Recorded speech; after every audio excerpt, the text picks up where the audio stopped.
Hey everyone, welcome back to another tech video, and I got a question for you.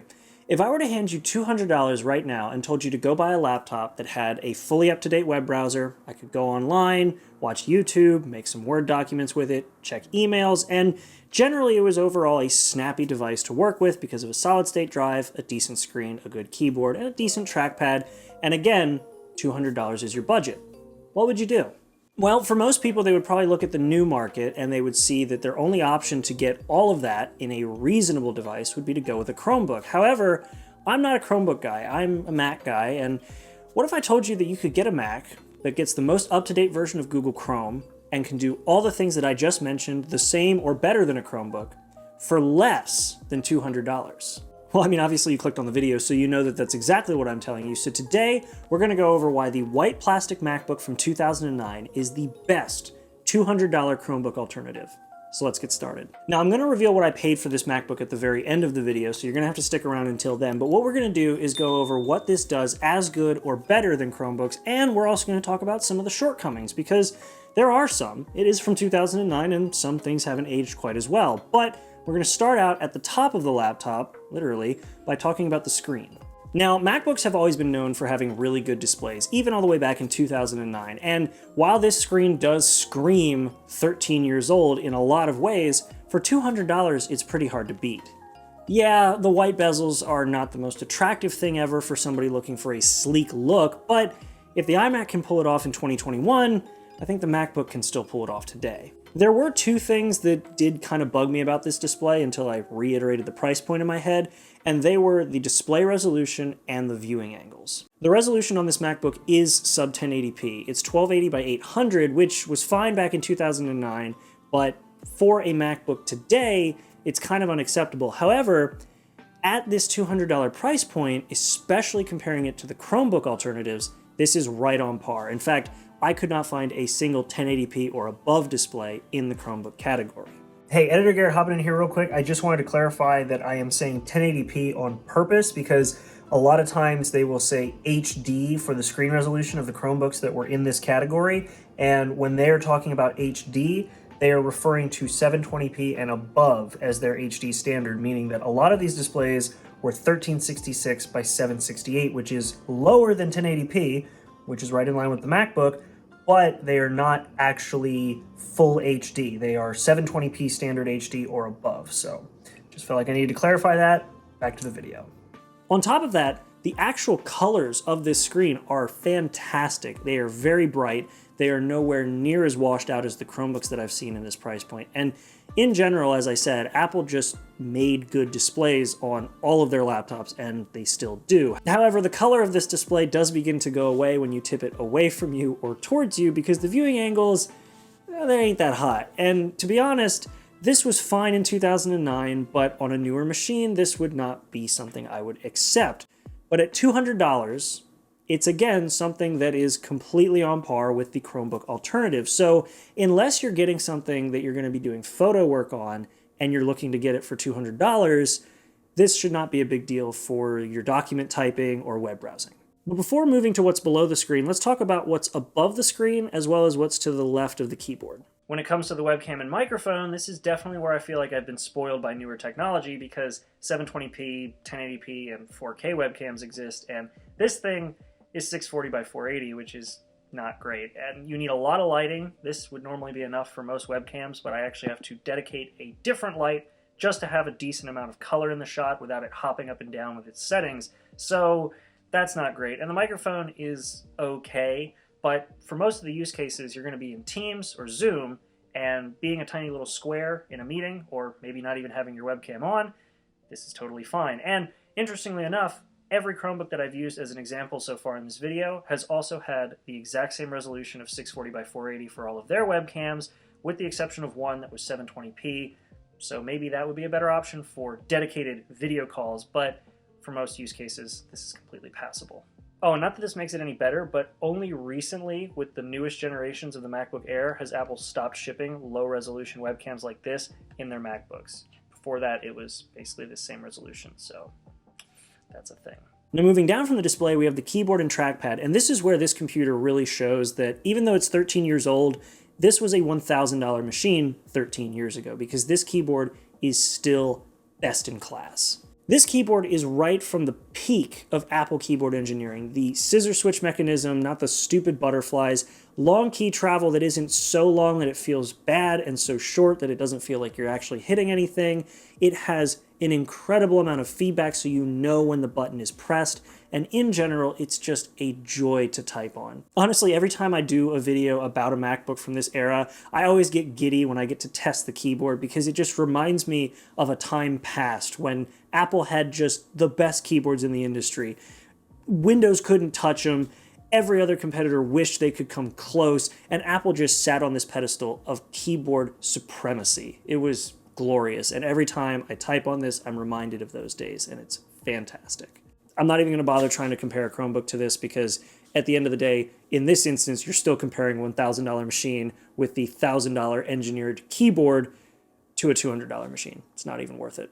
And actually the same goes for the trackpad because this is a glass trackpad. This is actually the first MacBook that got a glass trackpad, which is why the 2009 model was top of my list for Chromebook alternatives. And just a side note here, I'm pretty sure that my specific MacBook was actually used in an education environment at one point in a previous life, and I'm pretty sure the previous user was given a mouse to use because this trackpad feels brand new. Which is good because this thing supports all the gestures of macOS. It is fantastic. It's spacious enough that I don't feel like I'm cramped on it, and it also is responsive enough that I don't feel like I'm using an old trackpad. And unlike the 2008 aluminum MacBook that I did another video on that you can check out over there, the brushed surface, the sort of soft touch surface that it had, hasn't been worn off. So it has a fantastic feel to it. Again, not even going to compare it to Chromebooks because you're not going to find a glass trackpad on a Chromebook at $200. In fact, one Chromebook I found actually still had the bottom clicking buttons for left and right click. What year is it? Really, I thought that they were all over to a full button, but apparently somebody's still making a 90s style trackpad. Cool.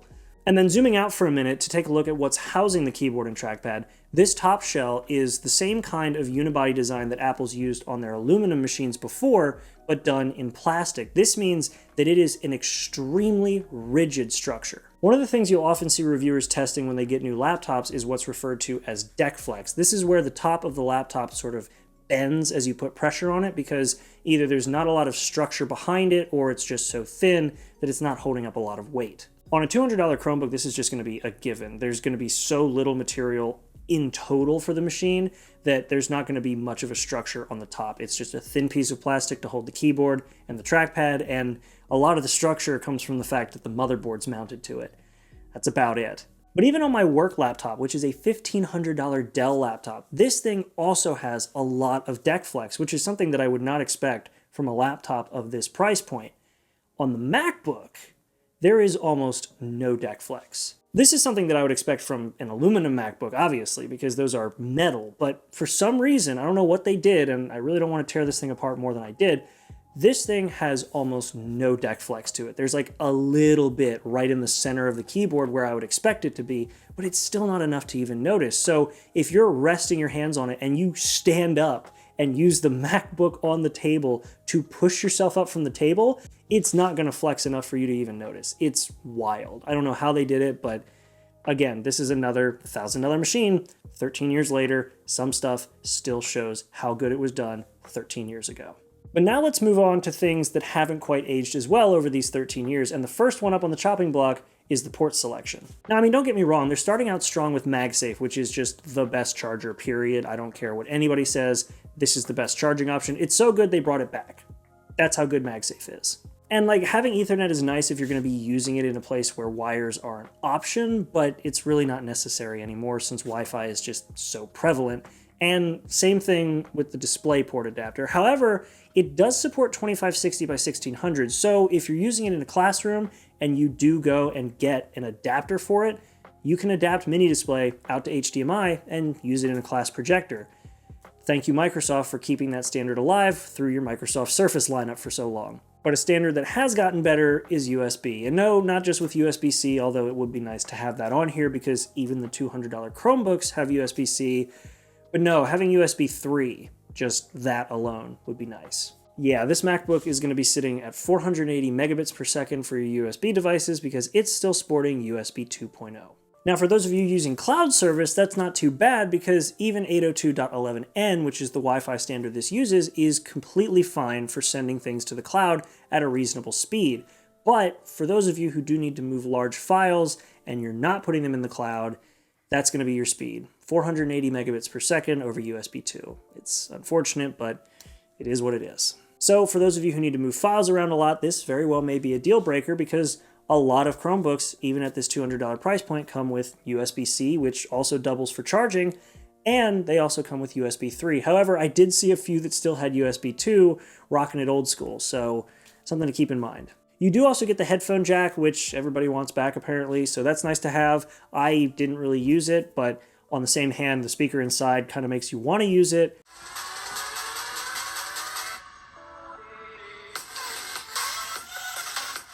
But for me, being able to pair my AirPods to it made me not care anymore, so that's cool. Apparently this can fully support AirPods, but you do have to pair them the traditional Bluetooth way. There is no handoff like you get on a more modern Mac, so you win some, you lose some.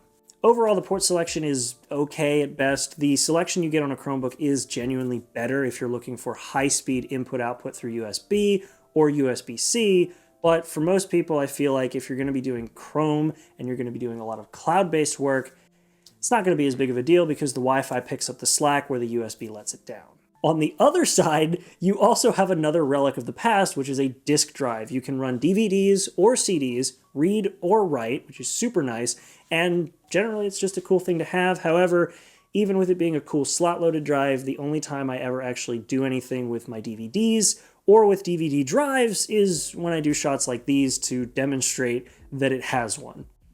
Your mileage may vary. Most people, including myself, have taken these drives out and used that space to put a second hard drive in, so that might be something worth noting. So now that we've wrapped up on the outside, let's move to the inside, and this is where things get interesting because aside from the battery and battery life, you can't find a Chromebook with specs like these that are as good as this for this price. Starting inside with the processor, we have a 2.2 gigahertz Core 2 Duo, which is a much older processor, but it is still just as fast or faster than the Pentiums and Celerons we were finding inside the Chromebooks. Add to that 8 gigabytes of DDR3 memory, which is double the RAM that you could find on the best Chromebook at this price point, and these two pieces work phenomenally well to make this a very snappy experience. Add to that the fact that this is the last serviceable and upgradable MacBook from Apple before they moved to the soldered down aluminum MacBook, and you can throw a solid state drive in this thing for a relative bargain. I went pretty cheap and bought a 240 gig SSD, but that is still more than the best 64 gigabyte SSD inside the Chromebooks that I was looking at. Now, yes, you could argue that the Chromebooks don't use that much storage, so you don't need a whole lot of storage, and I would be inclined to agree with you. However, if you're going to be using a Mac, you have to get Mac-type storage, meaning more storage. You're not using Chrome OS, and that's going to be something we'll get into a little bit later, because while you're not using Chrome OS, you are getting all the same benefits, but we'll talk about that in a minute. Now, where the Chromebooks do pull ahead is with the battery life, because having used a lot of Chromebooks, generally if they rate it for 10 hours, it's pretty accurate within an hour. So 10 hours, you'll probably get 9. If you're really good, you can push it to 10. And overall, that's pretty good. And some of the laptops that I was seeing in this lineup included battery lives going up to 18 hours. That's pretty good, mostly because the power inside is just not there, so you're not drawing a lot of power, but 18 hours is 18 hours of not having to plug the machine in. The MacBook, on the other hand, is 6 hours rated. More realistically, you're getting about 4, and I feel like the 2 hours I'm missing are because with this specific MacBook, I have it upgraded as far as it can possibly go, and the original rating for this battery was all the way back on Snow Leopard, and we're running High Sierra now. Obviously, there's a lot more stuff going on, which is probably going to draw more from the battery, so 4 hours was my best. And this is coming from the fact that previously the battery was dead. If you unplugged the MacBook, it would die. But with it being serviceable, as I mentioned, I could order a brand new battery, boom, new battery, 4 hours of battery life right out of the gate, done. But sticking with the software, this is where I started to sort of realize the narrative for this video was going to change a little bit, because I didn't want to go pushing this thing past its official update release, which was High Sierra.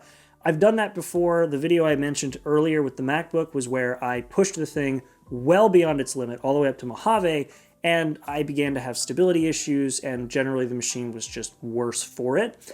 So what I wanted to do was take this machine and upgrade it in a way that I could advise someone else to do if you actually take my advice, and it's not going to be something that you need to have some advanced level of computer knowledge to do. I mean, not to say that upgrading the machine past its limits is difficult, but I wanted to approach this from an average user's perspective, where you just buy the machine, put a little bit of elbow grease into hardware, and don't really do anything else to it. So that's what we did.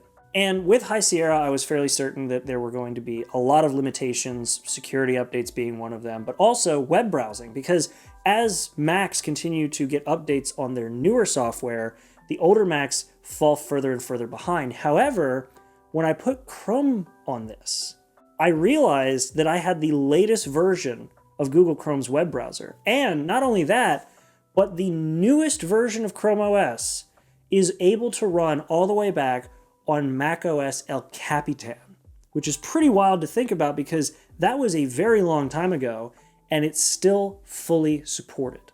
For reference, El Capitan was 10.11 and this MacBook is running on 10.13. That means that if Google decides to cut off one macOS version each year, this MacBook is still going to get between 2 to 3 years of support from Chrome.